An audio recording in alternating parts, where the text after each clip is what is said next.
Naghain ng panibagong diplomatic protest ng Pilipinas laban sa iligal na pananatili ng mga barko ng China sa ating exclusive economic zone.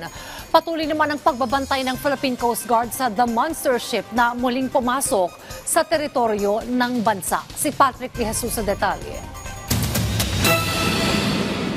Kahit ang The Monster Ship ng China Coast Guard hindi ligtas sa matataas na alon ngayon sa West Philippine Sea na umaabot ng 3 hanggang 5 metro. Lunes, huling namataan ang The Monster Ship 66 nautical miles mula sa Pundakit, Zambales matapos itong bumalik sa loob ng exclusive economic zone ng Pilipinas noong Sabado. Ilang araw itong hindi nilubayan at pinigilan ng BRP Teresa Magbanwa na makalapit pa sa Pilipinas.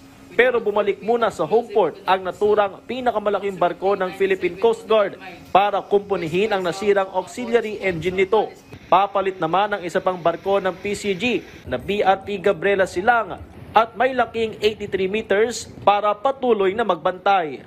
It's worth noting that despite of the discrepancy of the size of the monster ship, whether it's a 44-meter vessel or an 83 or 97-meter vessel, the Philippine Coast Guard remains to be committed in deploying our vessels and making sure that we can be able to effectively and vigilantly monitor the presence of the China Coast Guard vessel within our own exclusive economic zone. Samantala, sa pagsusuri ng PCG, gamit ang satellite imagery at grid coordinates, naobserbahan na ang pamamalagi ngayon ng mga barko ng China ay hanggang sa dulo ng 10-dash line na kanilang ginagamit para angkinin ang buong South China Sea, kabilang na ang West Philippine Sea.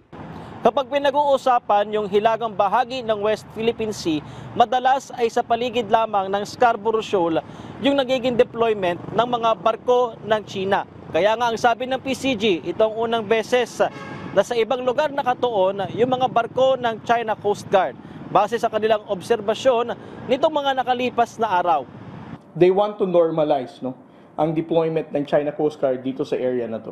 Kapag na-alter nila yung status quo na yan, that will already be operationalized. It will be easier for them to say na for the past so many days and then months and then years, matagal na kami nagdi-deploy ng Chinese Maritime Forces dito. And that is the reason why it is important for the Philippine Coast Guard vessel to challenge the China Coast Guard vessels on a day-to-day basis. Araw-araw, oras-oras. It's important for us to do that. Tingin pa ng PCG, ang kasalukuyang illegal na presensya ng mga barko ng China ay maaring reaksyon sa pagsasabatas ng Philippine Maritime Zones Act. Sinasabi ng China siguro na this is the way for them to counter itong newly enacted domestic law natin. Secondly, kung maalala natin last November or early December, the Chinese government also filed sa United Nations sinasabi nila na meron silang territorial sea limits as well in Bajo de Masinloc. Alam naman natin sa kanila na they never really hesitate to violate any domestic or international law. 3 barko naman ang namonitor sa bisinidad ng Bajo de Masinloc na naging karelyebo ng The Monster Ship sa bahagi ng EEZ ng bansa sa Zambales. Kinundena ng National Maritime Council ang iligal na pananatili ng mga barko ng China sa EEZ ng bansa, kung saan panibagong diplomatic protest ang inihain ng gobyerno para tutulan ito. Patrick De Jesus para sa Pambansang TV sa Bagong Pilipinas.